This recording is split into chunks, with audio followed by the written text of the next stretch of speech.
We are hanging out with some Down Under Dragons here on the Reptile Party's YouTube channel.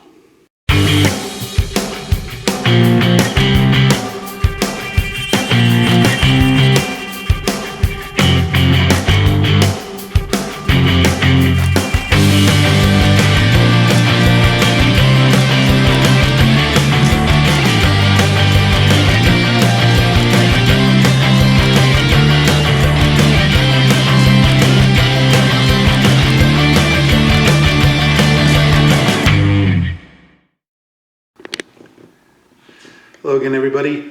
It has been a while. It's been a very, very crazy, busy month. We've had 3 expos: the Calgary Reptile Expo, the Calgary Comic and Entertainment Expo, and the Edmonton Reptile Expo. So a lot of preparing, as well as getting things ready here for our Nature Center, which we're on the verge of being ready to open. So we're really excited. We just got to get our classroom built, and then we're ready to go. And so, yes, I apologize that our YouTube's been lacking a little bit. I promise it's not intentional. We're still here, and we're still creating content. So you're going to want to hit the subscribe button so you do get notified. If we do miss a week, you're going to find out right away when a new video gets posted. And for this video, I want to talk about one of my favorite lizards, which is the Australian water dragons. So dragons, of course, are creatures that have captured the imagination for centuries. Medieval times, dinosaur bones basically were thought to be dragons. And of course, we have so many famous dragons, from everything from How to Train Your Dragon to Lord of the Rings to Puff to Peter. And people actually do have their own dragons. This is one of the water dragons I'm going to show you. This is our young male. Now, when I got him about a year and a bit ago, he was this big.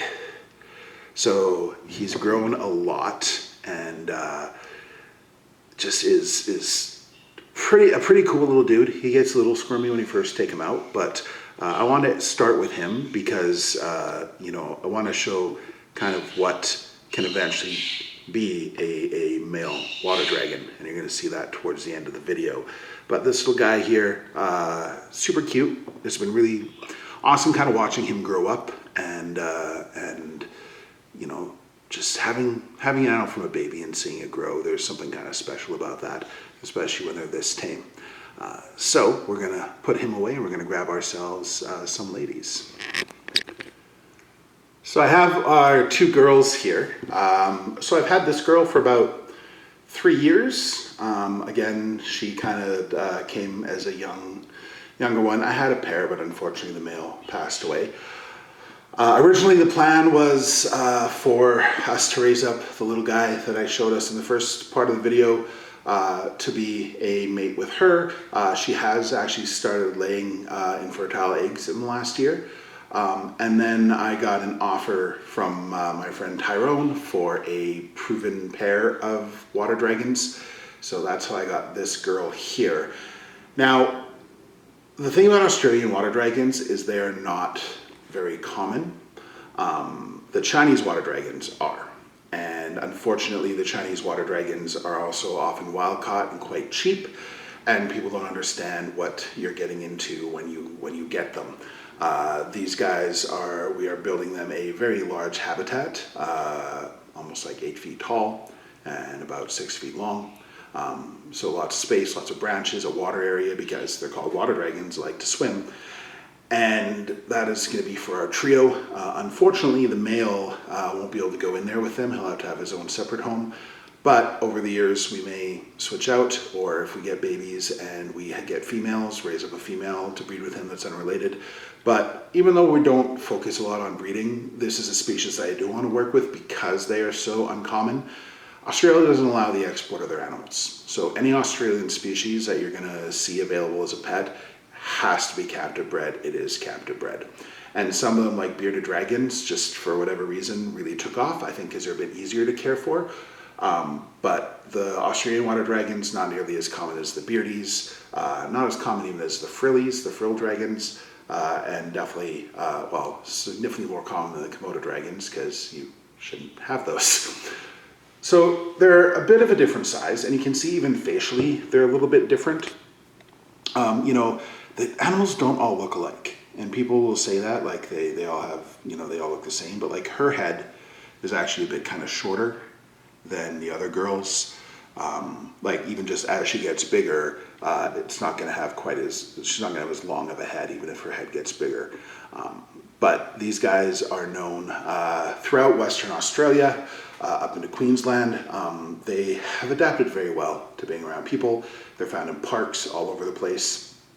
In one of the reptile groups I'm in, there's a guy who frequently posts pictures of the wild water dragons that hang out in his backyard.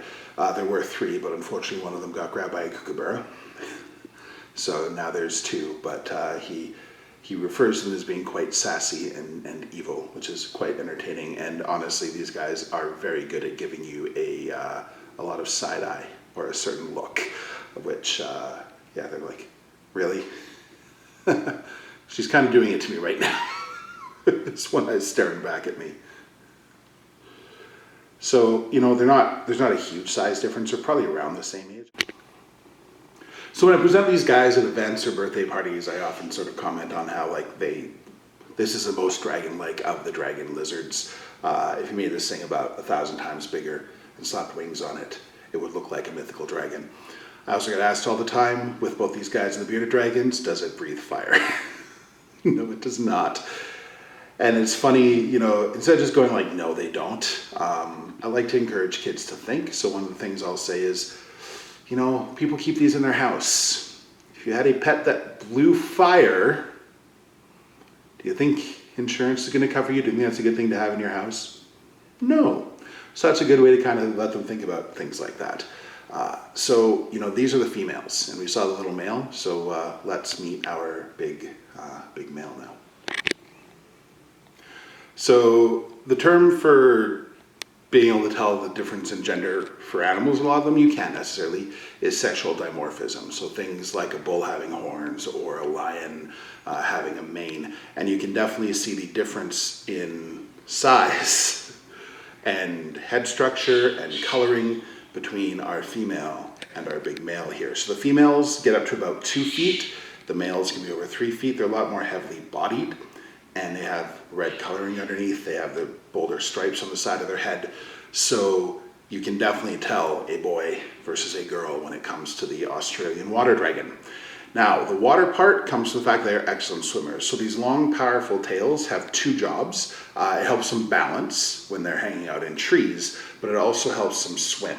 So they will hang out oftentimes on a tree branch, over a pond, a marsh, a lake, and if a predator approaches, like say a snake starts swimming along a branch or a bird flies overhead, they will dive off into the water and swim away. It's interesting that iguanas and basilisks in South America also do the exact same behavior. Unlike the iguanas though, these guys are primarily insectivores. Especially as a baby, they're going to eat just bugs. As an adult, though, they will eat other things as well.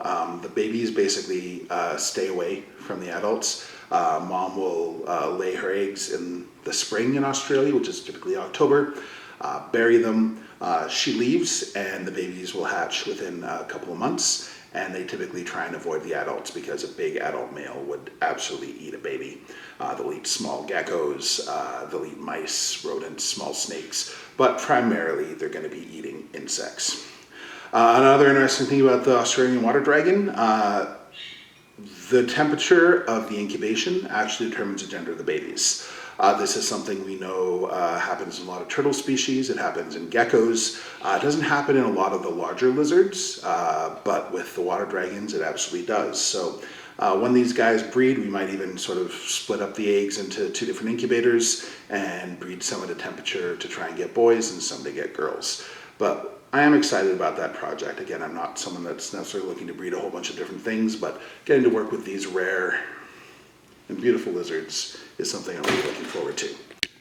The joy of filming with live animals, you never know what's going to happen, and they'll run up your shoulder and jump off of you, which is perfectly okay because that's natural behavior. But all 3 of them, actually, 3 of the 4 jumped and bolted. And sometimes we can tend to just hang out, but they're kind of in the front away from the habitat, so probably right now they're kind of looking like, oh, what can I go explore? So I hope you've enjoyed meeting our water dragons. This is not an animal that I'm going to say, should be easily acquired as a pet. They do come with a pretty high price tag, and they are a lot of work and need a lot of space, higher humidity than a lot of other animals. So even though this isn't as big as something like an iguana or a monitor lizard, the space they need is significant. The same thing applies to a Chinese water dragon. So whether it's a dragon or a snake or anything, we always want to encourage people to really do their homework, do their research, and figure out whether something is a right fit for you. Converting part of a bedroom into a habitat for a water dragon is a pretty big ask for a lot of people, but we're definitely looking forward to continue to work with these guys and educating people about them, both at the YYC Nature Center here in Calgary, Alberta, Canada, as well as with our outreach programs and virtually. We actually have a Living Dragons program available on OutSchool now at outschool.com, where we talk even more about these kinds of lizards and show your kids them and let them ask questions. These guys are actually the only ones in their particular family, so they're not closely related to the water dragons in China or the beardies or the frillies, even though those are both Australian. So if you want to meet these dragons and more in a bit more of a longer session and to get to ask questions and stuff, definitely sign up your kids in our Out School. We've got lots of different programs there. And the most important thing to do is make sure you subscribe. So hit that subscribe button for new videos. We try to post weekly, and now that we are in a bit of a more organized spot with the Nature Center, we are going to film a bunch of content and roll that out in the next couple of weeks. So hit that subscribe button, like this video, share the video, that's awesome, and watch our videos to the end. When you do that, that helps us. That helps us with the income program, and the more hits we get and the more viewers we get, the more opportunities we have to educate. So make sure you do all of that, and all of our other information is below, our websites, our social media, everything like that. Thanks so much. We'll see you next time.